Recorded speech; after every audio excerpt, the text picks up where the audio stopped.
This is Joel Solomon introducing the markets PowerPoint presentation. It's very important that we all understand the power of compound interest and having a long-term focus for accumulating assets for retirement. If you invested $1 million and if you were able to earn 6.9% every year, now we all know that that's virtually impossible. But for example purposes, to show the power of compound interest, especially without taxation, that's what we're going to assume.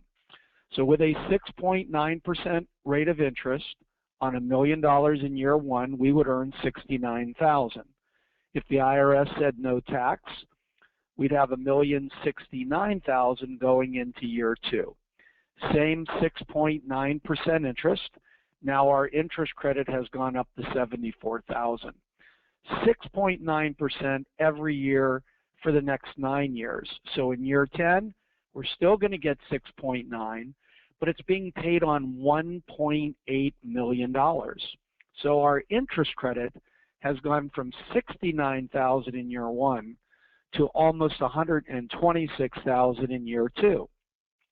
This creates an effective yield of 12.58%, effective yield.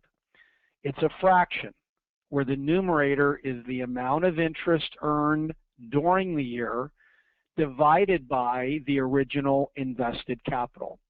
So $125,000 earned during year 10 divided by my million of original invested capital delivers a 12.58% effective yield.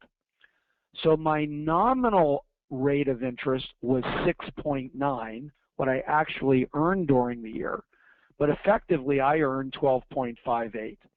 Now if we did this every year for the next 10 years, and again in year 20 earned 6.9, my interest credit in year 20 alone would be $245,000.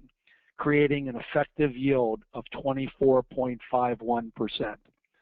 So allowing compound interest without taxation to work over long periods of time can create effective yields that are quite sizable. Now, so how do we get 6.9% and how do we get it to grow tax-free? And how likely is a 6.9% nominal rate of interest? Well, to really talk about that, let's review the relationship between a certificate of deposit at the bank, bonds, and equities, because there is a relationship between the three.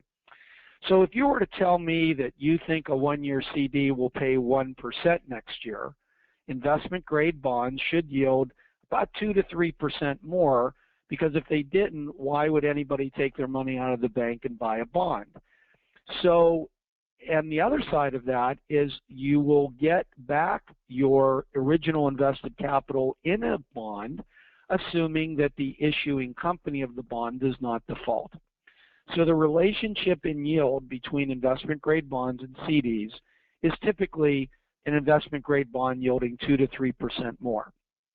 Now to give up your semi-annual interest payment on the bonds and go into equities, like let's say the broad market S&P 500, you've got to have an assumption that you can earn 3 to 5% more than investment-grade bonds. Otherwise, why would you do it? So how likely is a 6 to 8% annual S&P?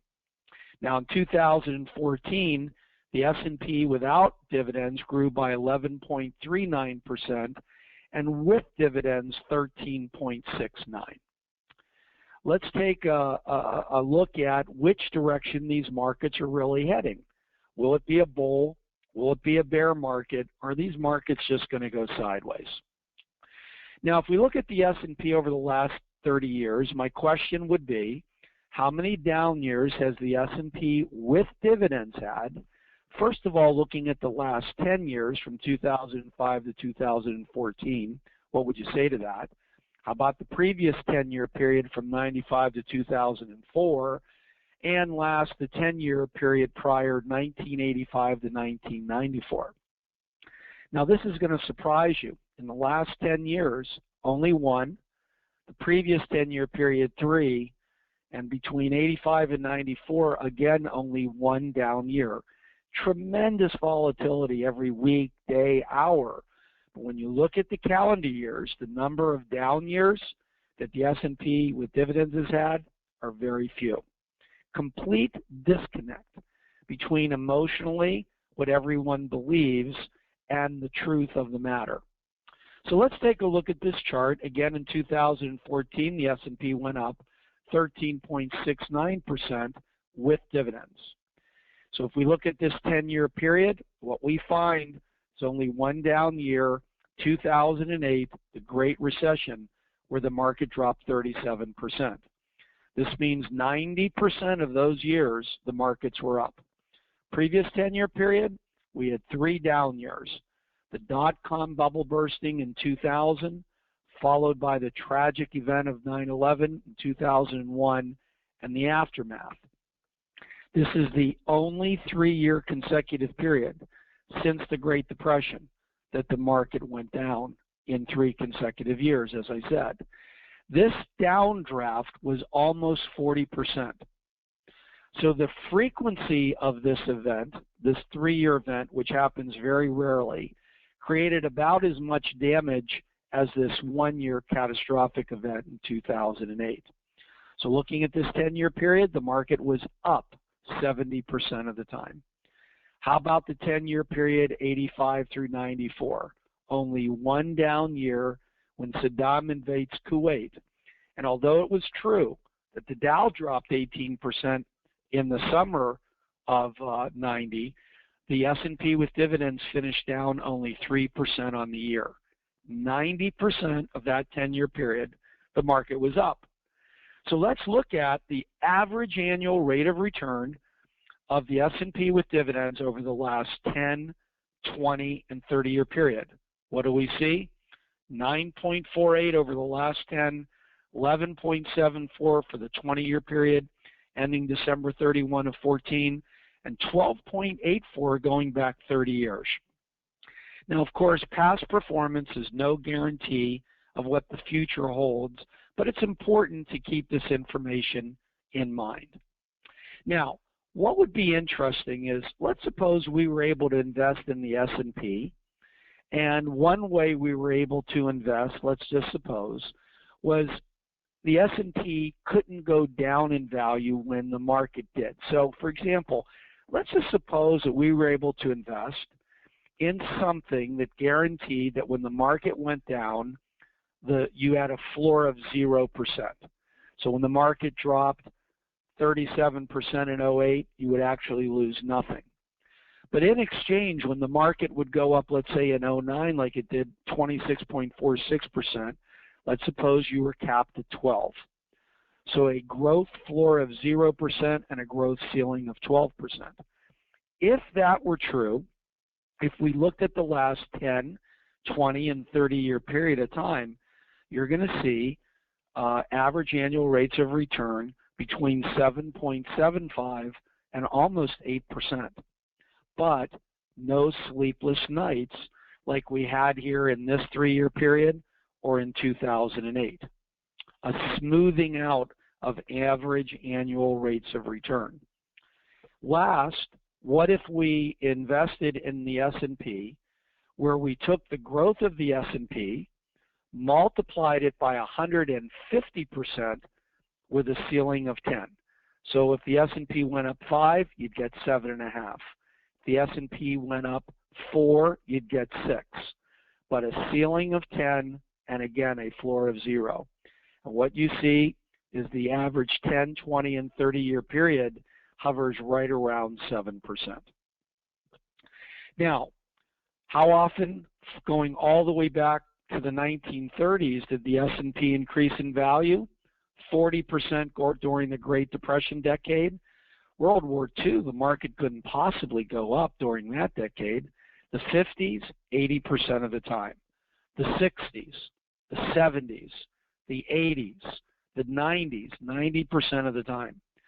Worst decade of investing since the Great Depression, January 1, 2000 to 12/31/09, the market went up 60% of the time. So let's look at riding the market versus this type of an indexing strategy which offers a growth floor, and a growth ceiling.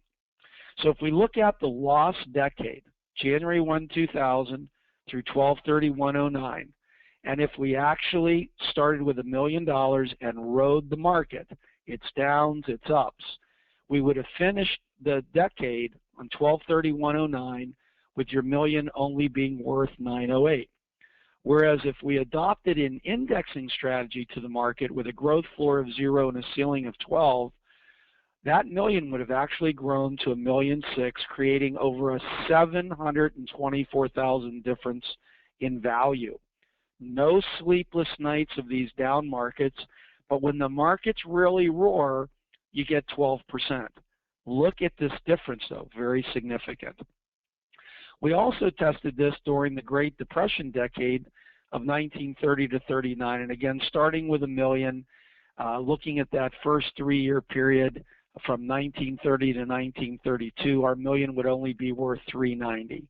But if we hung on to the end of the decade and didn't sell out, we almost came back to that original $1 million value. Now, following our approach with a 0% interest floor and a 12% ceiling, even during the Great Depression decade, the million would have grown to almost $1.6 million, creating almost a $600,000 difference in value. But when the market bottomed in 1932 at $390, we still would have been around our million. Now, everyone, this also doesn't take into account the costs of this type of strategy. We're not paying attention to taxes at this point. We're only showing you the example of raw returns. Now, when we think about the market, and this goes all the way back again for a number of years, you can see all the volatility represented by these dots. This is the down movement in the market during the year. The bar chart represents where the market actually finished. So the indexing strategy removes the downside, but smooths out the returns, taking away, again, your upside potential. You'll remember that the one thing we proved in the chart, that if you can stomach the ups and downs, the volatility of the S&P with dividends over time, it has created historically pretty exciting returns. The indexing strategy just minimizes volatility. So if we look at it over time and the percentage of every decade of when the markets went up, these numbers are obviously, I think, very surprising to most people. So the key questions, if you could capture between, let's say, 10 to 12% of all the up markets only, if down markets didn't affect you, and you could lock in those gains, guaranteed by some of the largest insurance companies in the U.S., if it all grew tax deferred, guaranteed under Internal Revenue Code Section 72E1, if distributions came out tax-free under 72E5C, and you had ready access to the cash, if you could have all of that, what percentage of your low to moderate risk portfolio and your annual savings would you allocate to such an asset class? And most people seem to indicate a pretty high percentage of not only their low to moderate risk portfolio, but annual savings. Now, why consider an indexed universal life policy to adopt this type of approach? Because we do get potentially tax-free growth. We get non-IRS reportable tax-free income when we pull the money out of the policy, an income tax-free death benefit. It's not subject to the new Medicare tax, and there's no required minimum distributions. We have flexible premiums, long-term growth potential, as I've described, and death benefit. This is a life insurance policy, and it offers substantial liquidity. So, with respect to retirement planning, if we think about how much capital you need at retirement, one of the ways to secure that future is by adopting an indexing strategy.